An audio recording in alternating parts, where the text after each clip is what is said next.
reservation dogs, so you might have a topic of interest to you.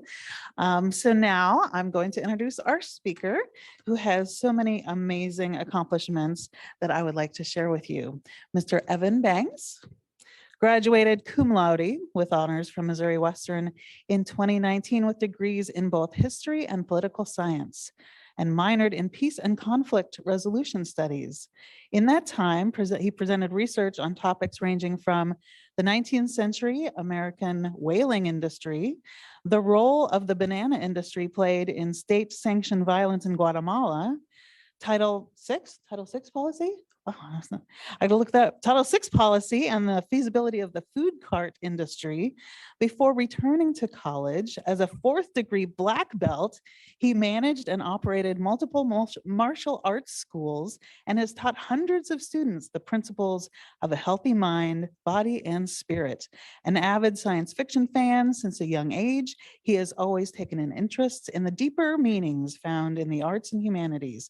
He now serves Missouri Western as an academic advisor, where he helps students navigate their own hero's journey as they leave their known world, learn something about themselves, and then return to their community with the treasure of a Griffin education.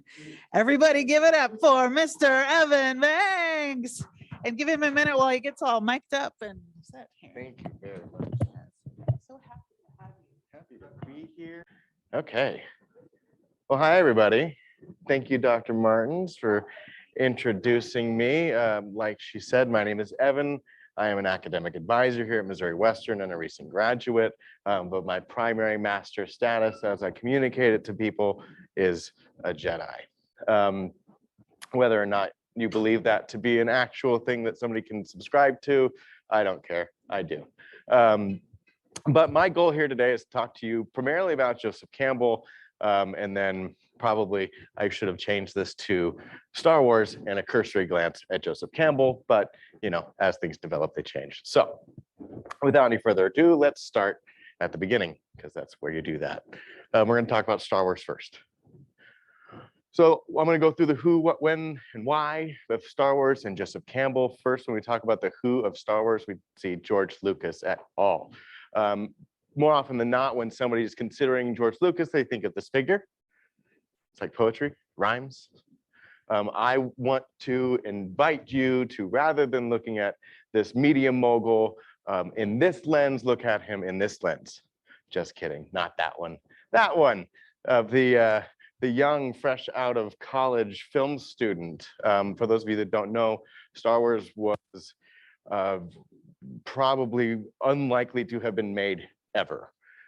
It was this kind of brainworm of some student in college who had loved pulp comics from the early 20th century, you know, things like Buck Rogers and whatnot, and kind of wanted to do something similar. He also liked the old samurai epics by Kurosawa. He liked the cowboy flicks of John Ford, and really wanted to pay homage to all of those, but the way this man's brain works doesn't look good on paper. So he had a real hard time kind of devising how to write the first Star Wars film. How is he going to get somebody to buy it? And then he remembered a book he read in college that one of his instructors assigned, called The Hero with a Thousand Faces by Joseph Campbell. This book was written in 1949, and we'll get into that a little bit more before I jump too far ahead of myself. What was the goal of Star Wars? Was to retell some classic mythology in a modern setting. That was written and produced between the years of 1974 and 1977 when it was released, obviously in the United States. So now people laud Star Wars as the quote unquote American cultural epic, or the American epic. It is our contribution as Americans to the world of epic storytelling. And its goal was to illustrate the collective unconscious of what George Lucas interpreted the world as, to tell a new story, and as I said before, to pay homage. And how did they get it done? Through grit, determination, hard work, luck, and skill. And then more than that, by modeling what came before. So we know about George Lucas. We understand he made a lot of money selling toys. He's now rich. Cool. Who's Joseph Campbell? Joseph Campbell was a scholar, a teacher, and a author. I think he wrote something like 40, 50 books all around kind of comparative mythology and how do we compare ancient myth with each other? What do they have? What similarities and what differences do they have? And that was basically his discipline. That's what he did, was comparative mythology, classic literature, medieval literature, and he developed what was called the monomyth theory, which we're going to be talking about ad nauseum today. He wrote Hero with a Thousand Faces in 1949, or at least it was published in 1949. So about good, 30 years before Star Wars came out. So this has already been in the conversation, the academic conversation across colleges. Everyone was kind of reading Joseph Campbell at the time. It was this new extrapolation upon by 1949 standards, a relatively new concept of psychoanalysis that was forwarded by Freud, Jung, and some other guy. It's on a slide. We'll get there, and I'll remind you what it is. But he basically taught, or he went to University of Columbia, or Columbia University, or Tatooine. That's a joke, but we're going a little too fast for the jokes right now, so forgive me. And his goal was to build an evaluative scaffolding when you're looking at myths across cultures and timelines. And then what's the goal of a myth? What did we figure out? It's to explore universal truths and experiences across cultures and timelines. So what is a myth? Myth comes, or what I believe it to be as the original pop culture, right? It's that one thing within a society that everybody knows the story of and can relate to and have conversations about, and they use it to kind of form their own personal identity. The word myth comes from mythos in Greek, meaning story or word. And a myth has two primary characteristics as defined by Joseph Campbell. It is significant culturally, and it has staying power. These are two things that Star Wars unequivocally has. It is one of the largest franchises ever created, if not the largest franchise ever created. So that is, by definition, at least in terms of the film industry, staying power and significance we're going to talk about a lot here in a second. Myths are separate from religion, that they don't require faith or belief to be effective or to use them properly. And they're used to explain the world, phenomena within the world, and experiences that people have. And throughout that storytelling, hopefully bring us to something of a transcendent truth. So moving on, the monomyth, the hero's journey. This is probably the most significant thing that Campbell contributed to the academic world, was this idea of the hero's journey. The hero's journey is always a journey of the self, right? Whether it's Hercules, whether it's Luke Skywalker, whether it's Pericles, whether it's Lao Tzu or anybody, the idea is that they're going to go through this cycle, they're going to leave their comfort zone, they're going to learn something, and they're going to come back from that learned experience to their community, to their society with something, with a boon, with a reward. I left, I achieved transcendence, I came back, I learned something here, now benefit from what I know. He is largely influenced by Carl Jung, through the concept of archetypes and the collective unconscious. An archetype is kind of this subconscious concept, a caricature of some aspect of humanity that manifests itself in either your dreams, or in the case of comparative mythology, Joseph Campbell would argue, in myth. So every human on Earth shares some primal instincts and some shared characteristics. Fear of heights, sort of a looming evil, desire, these sorts of things are something that every human shares. And because we all share them, we all have similar experiences surrounding them, kind of a universality around the globe. And that universality translated itself into literature and into storytelling. And that in that shared experience, no matter where you were, you came to kind of the same story, the same way to prep and condition your society to grow from the stories that you're telling. Sigmund Freud, pretty obvious in Star Wars when we're looking at the Oedipal complex and daddy issues, where we'll get into that in a little bit. And then Otto Rank, through the idea of trauma and will, and what collective trauma does, and how we create stories to kind of elevate our society out of that collective trauma. And that the best way to do that is through strong willpower.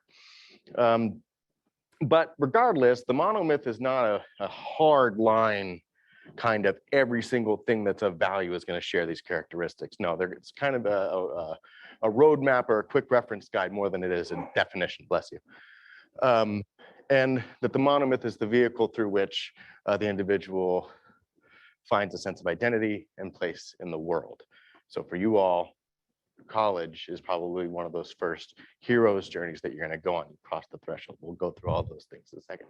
And it is a synthesis of psychoanalysis, mythology, literary, and social critiques. So the most complicated concept in all of this is the idea of the collective unconscious, or the collective unconscious. So it is about archetypes, which we talked, right? These kind of human fears, desires, wants, all those things coming forth in kind of everybody's experience. We all fear loss. We all fear death. We all have to come to terms with these things, this human experience. And yeah, those are primordial images and ideas. Your father dying, your mother dying, you being alone, being stuck in the belly of the whale, dealing with things that you've never dealt with before, not knowing how, right? So to that point, one of the arguments for why your dreams exist is so that, and nobody really knows, right? But one of the things people think is that your dreams are a way for you to condition your active mind in waking periods to deal with kind of those problems that you're attacking in your dream, right? If my dream is of something horribly violent, it's trying to condition my mind so that if I'm going to enter into a horribly violent situation, I'm not as paralyzed as I was in the dream because I've seen it before, right? And that in the same case, myths are, or dreams are to the unconscious as myths are to the collective unconscious, right? Myths are these societal dreams, and that in Joe Campbell's opinion, the globe kind of shares this one dream of this character going out and going on their journey. Excuse me. And that all of these myths use these circumstances to navigate their own ego growth. Ego being your performance of yourself against society and combating your subconscious and taking what you can from society's kind of influence and turning it into something that is your own. And then as you hear, art imitates life and life imitates art. This is kind of that yin yang effect that we'll see when we talk about the specific myth that we're coming to. Every myth has three key parts. Don't pay attention too much to this slide, it's dense. But we're gonna go through them one by one. First one being separation from your comfort zone. Second one being trials and victories of initiation. And then the third one being returning. So if we're using the college allegory, we're saying we've left home, we're now living in dorms, we're going through all these trials, we're making good grades, and then we come back. Let's say we want to go back and live in the same city we left. We then come back with the boon of our degree and our knowledge, and we're going to use it to better the people that we live around, right? In Star Wars' case, we're going to go through beat by beat. Bit of a commentary, though. That's a lot of stuff. It's pretty easy to look at any story and go, well, they all have that, right? But the unique thing about these is that they share kind of a more spiritual kind of roadmap, and the fact that they do most of the larger world myths share these kind of characteristics is actually pretty convincing and impressive. Now, remember when Joe Campbell was doing these studies, you couldn't just Google similarities, right? He had to go to these cultures, he had to talk to these people, he had to read all this stuff and then synthesize it and then come up with this theory. So for Star Wars, first thing that happens in the hero's journey is separation. And the first part of that separation is the call to adventure. Luke Skywalker gets this image of Leia saying, hey, I've got a problem, I need help. He doesn't know what it is, but he knows that his world is changing, or at least that he's got this piece. Next is the refusal of the call. He says, no, I don't want to go. I've got too much work here to do. You do it, you're the Jedi. And then all of a sudden something happens, right? Usually that's going to rip them out of that refusal and force them into their journey, or they'll have some kind of epiphany. In this case, it's his aunt and uncle dying. And he says, I want to learn the ways of the Force and become a Jedi like my father, right? Which then calls into the supernatural aid, right? Which in Achilles' case was meeting Hera by, the water and being super powerful and given superpowers to go take down Troy. But then he's got to cross that threshold. He's comfortable on Tatooine. He knows Tatooine. It's hot, whatever. But now he's got to kind of change his world a little bit. So Campbell himself describes walking into the cantina as Luke's initial crossing the threshold, which is why I use that. Some critics disagree that crossing the threshold is actually when he first leaves, or when Obi-Wan even says you've taken your first step into a larger world, right? Kind of on the nose, you crossed your threshold. So from crossing the threshold, they move on into the belly of the whale. You hear about Jonah, right? And in the belly of the whale is your deepest, darkest fears. That is the pit, right? The water, usually in the belly of the whale, represents the subconscious.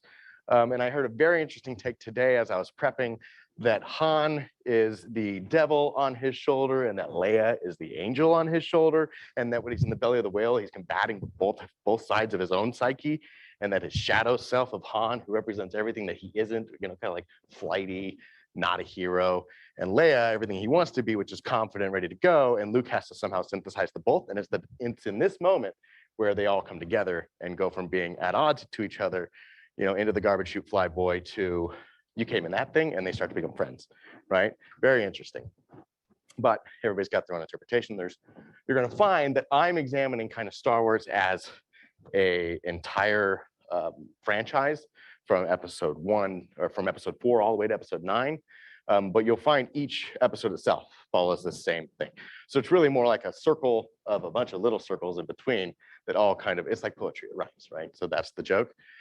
And then after the belly of the whale, they find themselves out of it. They've been rescued.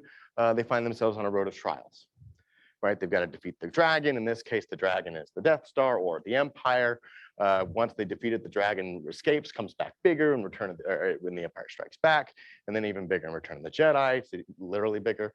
And there's other trials in between where he's got to discover himself spiritually, learn the powers of the Force, whatever. And then there's the meeting of the goddess. Now, there's no goddess in Star Wars. In this case, Lucas did take some license and liberties and decided that he wanted his goddess to be Yoda, and that this creature on the side of the road is going to also be kind of like the trickster god that you run into in those old stories, but with a kind of a sci-fi twist. And if you have the opportunity to recruit Jim Henson, you do it. So when they meet the goddess, they're given some kind of supernatural aid again, or they're given some guidance, or they're given a choice to make. The goddess says, especially in like the Odyssey, the goddess says, you can stay with me and be happy on this island, or you can leave and face horrible trials from here on out, maybe to get back to your wife one day, and maybe, right? Odysseus makes the choice to leave. Luke makes the choice to leave to go rescue his friends. These things mirror each other all throughout. But then in that meeting of the goddess is the moment where they come very, very close to having the apotheosis, or they're at least given the tools with which to transcend. Apotheosis kind of just means transcending, achieving enlightenment, nirvana, that sort of thing. But they're tempted, right? Tempted with remaining, tempted by sirens, tempted by leaving to go rescue his friends. So there's kind of this duality there where the goddess is offering, go leave and save your friends or stay and train. And we come to find in the story that going to leave his friends was the temptation that he wasn't supposed to give into. That's why he winds up in another belly of another beast fighting his dad, those sorts of things. And then the atonement with the Father. This is an example of temptation. Join me, dark side, live with the Emperor, blah, blah, blah. But in this temptation, we have epiphanies, we learn things. And then we come back with the ability to actually atone. But this atonement, this apotheosis and the ultimate boon in terms of the Luke Skywalker arc, all happen pretty much at the same time, right about here, where Luke says, I'm a Jedi like my father before me. He states it, I have transcended from being a normal man to being this magical, powerful space wizard with no longer a laser sword because I've done what I know, which is to fight is bad. And the only way to defeat the Emperor is to cast aside your weapons and let the Force present itself a solution. Same way he did when he blew up the Death Star, right? Pretty much just closes his eyes and goes, maybe, right? So he resists temptation, he transcends, and then he atones with his dad, right? And the atonement with the Father, I believe, is less Freudian and more let the past die, kill it if you have to, right? Always in motion is the future. If I'm going to move on from that example that was set to me by my parents that I don't always agree with, I've got to kind of sever myself from that familial understanding and create something new, right? Which is what Vader's saying. You've already done that. Congratulations, you've surpassed me. You are now better. And Yoda even says, pass on what you have learned. So that's the return. The ultimate boon in this case, meaning the treasure that the dragon is hoarding, is balance in the Force, atoning with your father, the destruction of the Empire. There are so many rewards that happen in this last moment. And then the refusal of the return. I have achieved nirvana. Why in God's name would I come back to dirty, smelly, poop-filled earth and continue here when I can just live in this fantasy land that I've somehow managed to put myself in? And when you look at the bodhisattvas of Buddhism, the idea of the perfect Buddha is they've achieved enlightenment. They could stay in this space of, abstract nirvana, or they could come back to suffering on earth and teach it to others. How do I get there? So Luke finds himself in isolation. He doesn't want to come back. There's a refusal of return. No, I won't go back. This is the moment that everybody hates. This is the moment I love. Right? I am an avid episode 7 advocate. I will fight anybody. Watch me. He throws a lightsaber over his shoulder. I don't want to go back. This is bad. This has caused so much harm. He's having a crisis of faith, just as he did in the beginning. There's always a magic flight. In some circumstances, they're either on a magic carpet, they fly on a dragon, or they're running away from something or running to something. In this case, Luke's magic flight is running kind of away from his problems to where somebody else has to find him. The rescue from without. In this case, the rescue from without comes from Rey and Leia. And then crossing the return threshold. I'm back on Tatooine, or I'm back on this temporal plane where I've got to kind of enter back into existence and rejoin my former life and bring with me what I've learned and apply it to the current situation. Beautiful image of literally crossing a literal threshold from what once was to what is now, which is staring down the First Order with a laser sword, right? And then through doing this, finally returning, bringing back what you learned, you are given the freedom to live. Oh, I'm sorry, this is the Master of Two Worlds. So they come back having mastered that transcendent space, also having mastered that physical space, and they demonstrate that, at least in the end of the Luke's story, by obviously he is literally embodying two spaces at once, right? Pretty clear on how they're using that imagery. And then they're given the freedom to live, right? In which case, there is no death. There is only the Force. That's at the end of the Jedi Code, right? He has not died, very clearly. And then if we're looking at it circles within a circle, if you're looking at episode 4 as an encapsulated hero's journey, which it is, you can find all these beats in there the same way. They then get another call to adventure. Episode 5, go to Dagobah. Episode 6, go to Tatooine. Episode 1, episode 2, they're all the same. There's always a call to adventure. The hero's journey is never over because your growth and learning and becoming something better, because creating yourself and making yourself better never stops, right? Hopefully. Otherwise, you stagnate and you're boring. So the moral of the story, at least Joseph Campbell's perspective, no matter what myth you're looking at, whether you're looking at Marvel myth, whether you're looking at Star Wars, whether you're looking at ancient myth, literature, anything that follows this kind of structure, the point is that we're all the heroes of our own story. And my favorite Joseph Campbell quote is what I'm going to finish with. And it's, furthermore, we have not even to risk the adventure alone.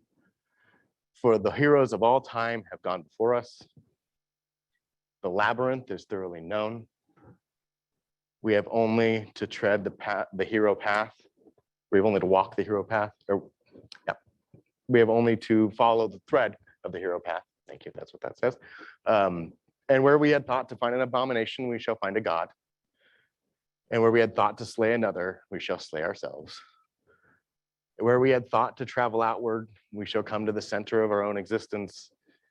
And where we had thought to be alone, we shall be with all the world. Sounds like a lot of mumbo jumbo. But the idea is one of a personal journey of self, of what Joseph Campbell wrote a whole book about, calling the inner reaches of outer space. The idea that all matter comes from the Big Bang. It all shot out, it all came back together. And that through kind of that, we have our own human apotheosis. We've transcended that from particulate matter to being one that experiences life. And that really, in all actuality, that from which we were created, or that from which we sprang, is the same as that of which we are now, right? The forces and all things that flows through all of us, those sorts of things, in the rock, it's in the car, it's in the tree, it's in you, it's in the chair, all those things, all made from the same matter, therefore they can communicate. And that in that, you're always staring at the same thing, which is a reflection of yourself, your reality. As Qui-Gon says, our focus determines our reality, right? So the world in which I place myself mentally is the world in which I create. And then if I can manage to find enough peace, when I'm at calm, at peace, I will know the answer to all my problems because we share this kind of collective subconscious. All of these answers have been given before. Nobody has a new problem. Everybody's experienced that sort of thing. There are stories we can learn from. And then in learning all that, we've kind of fashioned ourselves the hero of our own journey. That make sense? Yeah? Okay. That's all. No. All right. How'd I do? Yeah. Right on time. And let's take a look at your questions. Sure. All right, so things that I want you to think about while you're chatting amongst yourselves. To what franchises and stories can we apply the monoma theory to? What do you know? Are we looking at Black Panther? Are we looking at Star Wars? Are we looking at Dune? Are we looking at any number of things? How do they track along those sorts of beats? And I'll pull up that one slide again that kind of shows you the beats. What do contemporary stories say about our current collective unconscious, the collective unconscious of the 70s? So think about the 1970s. What's the biggest thing that just happened? We went to space. So it makes sense that our big American myth is about space, right? What's happening? Rebels are fighting an empire. What war is going on? Vietnam. A bunch of rebels are fighting a bunch of empires, right? These sorts of parallels, they are mirroring kind of our own collective experience. And then what does modern mythology work to prepare us for that ancient myth has not?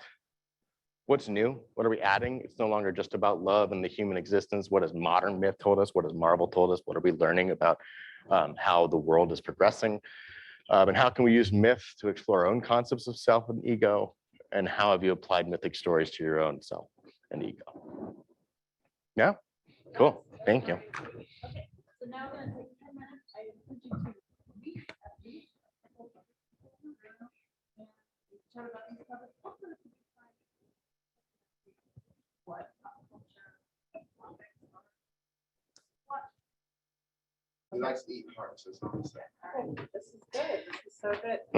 Well, and after some, I hope we have some good questions for Evan. It's an amazing presentation. I took a ton of notes. And I've heard other people saying like, gosh, as you were saying, I'm like, the thing that I just watched, episode of Reservation Dogs, followed that. It was exact, and I have to track it all the way through. Not everything though. So, so I have a question about, how rigidly do people say like, well, it's missing this one step within the return. So it's like, how do people deal with the structure and going on?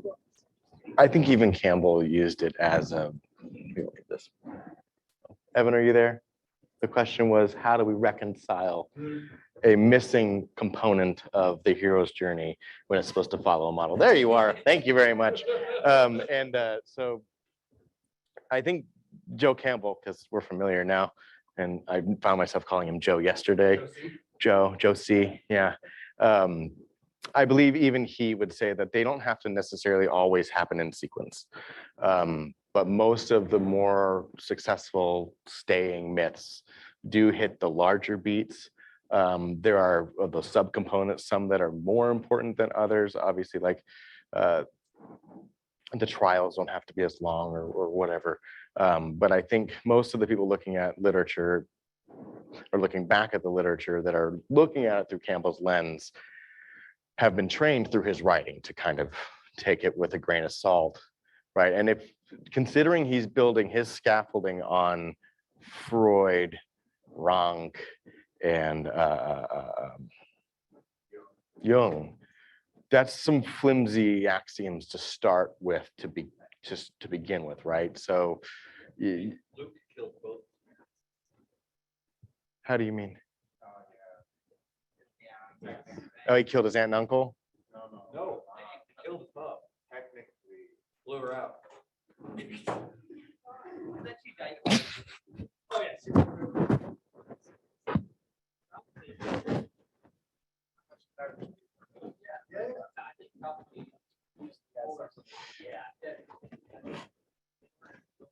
Sorry, Evan. I know that's terrible.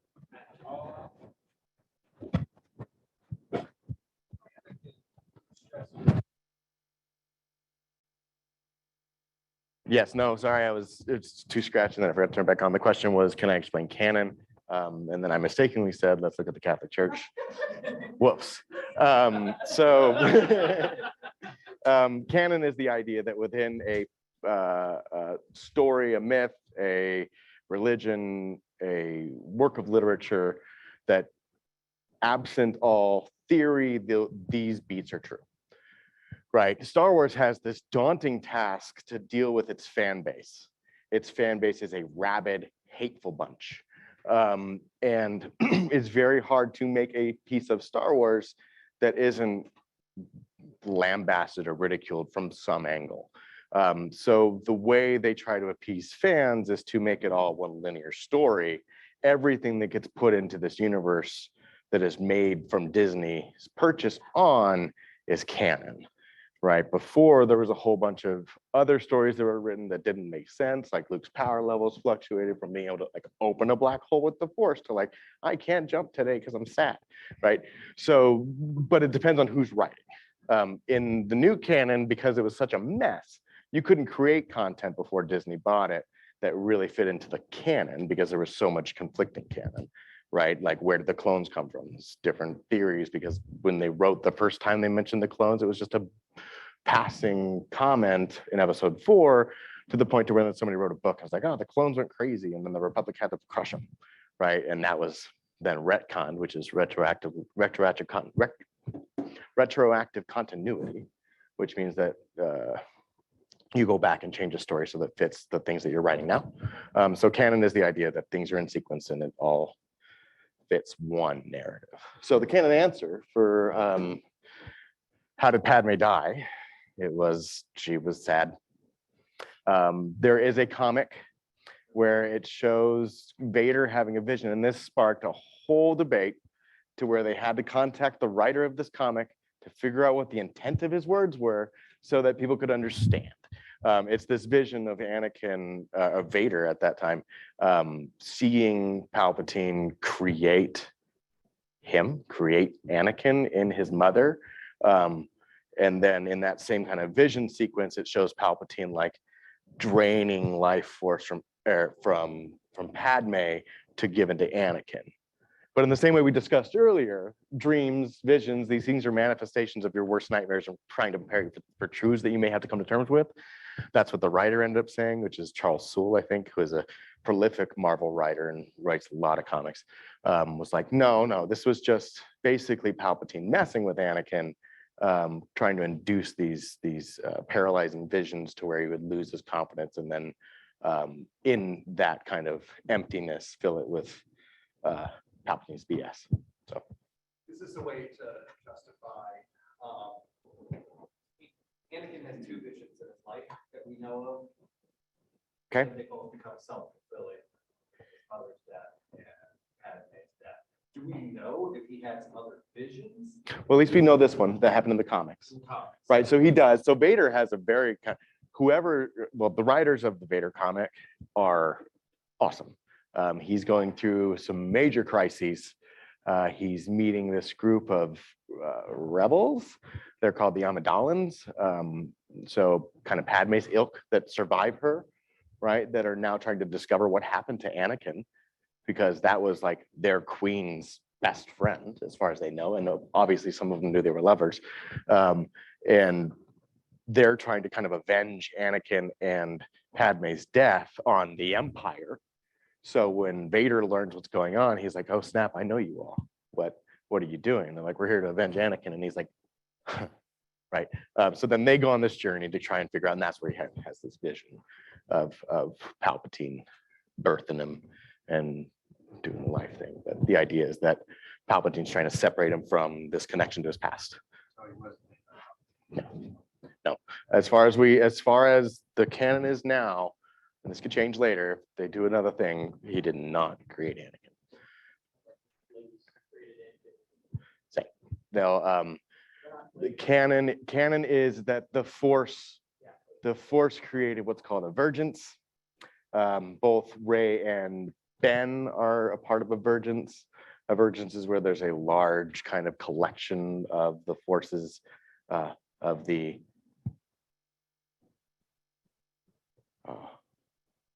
what is it? There's the living force and the cosmic force. The living force is that which we can see and that which we know. The cosmic force is like the will of all things, right? Capital G, God, if you want to use those terms. So the living force would be Christ. Cosmic force would be God. The Holy Spirit would be, I don't know, the intent of the Jedi Order to maintain balance, whatever. So, right, the virgins. So Anakin was a manifestation of kind of like, well, I think if I'm going to get really deep, which I guess sure, why not? That's what we're here for. At that point in the galaxy, the Jedi had become so like monastic and dogmatic and like rigid, right? In 300 years before that, or 100 years after that, if Anakin fell in love, they'd be like, well, deal with it, right? Just don't get attached to your emotions, right? Don't get so attached to your love that you can't perform your function. But instead, they're just this rigid kind of, it's worked so long, why would we change it now kind of mentality that something needed to happen to kind of take them out of there. Because even what they were doing in their dogma and their rigidity was negatively affecting the galaxy as a whole. They're overlooking things like slavery. Why would the Jedi exist simultaneously while slaves exist on Tatooine? That shouldn't be, right? Which, fun fact, is why Dooku fell to the dark side. He disagreed largely with the apathy of the Republic and the Jedi's ability to. He used to be a Jedi. Yep, 100%. That's not an uncommon parallel between, because Jedi is a religion, what do they say, religion, whatever. Mm-hmm. Or in particular, what happens to religions? Religions are born out of passion and they exist. I think. Which is Yoda's lesson in the end of episode 8, right? He's like, all I told you to do, the only instruction I really gave you was to pass on what you've learned. You don't have to do anything that we used to do, but you are now this last embodiment of our understanding of this phenomena, and you need to then use what you know, which is more than what I know, more than what we've ever known, to kind of steer it back on course. Yeah, 100%. So at least they even acknowledge their own failures in that regard. One more question.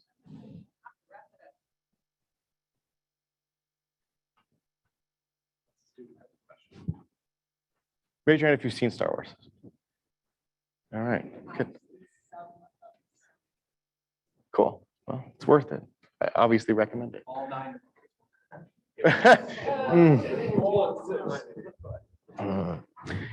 Sir. What happens with the heroes? The hero is, I would argue, not likable.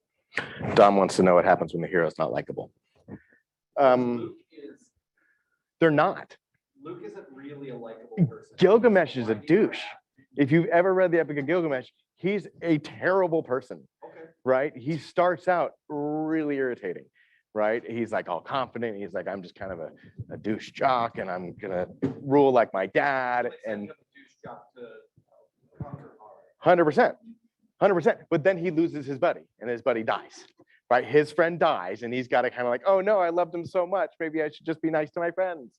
And then he comes back and his boon is being a better person, right? So I think kind of the point is to start out with a hero that you don't like and then kind of move it towards their learning. So even Luke goes from being super whiny in 4, getting into the belly of the beast. Right, sure. He's never a Han, right? But arguably Leia's not likable either, right? Like she's mean a lot. Right, but then, and even Han can be unlikable. That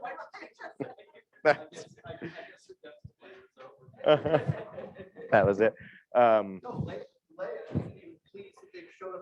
Right, and They're all, arguably all three, Luke, Han, and Leia are all pretty unlikable in the first one. Yeah, but at least Han is cool though. Well, that's the saving grace of all unlikable cool people, right? They get by just by sheer charm alone. I think about like Onward, for example, it's actually really frustrating because he's so wrapped up in his own misery. How important his brother is, so careful, and again, that's actually the story. That again,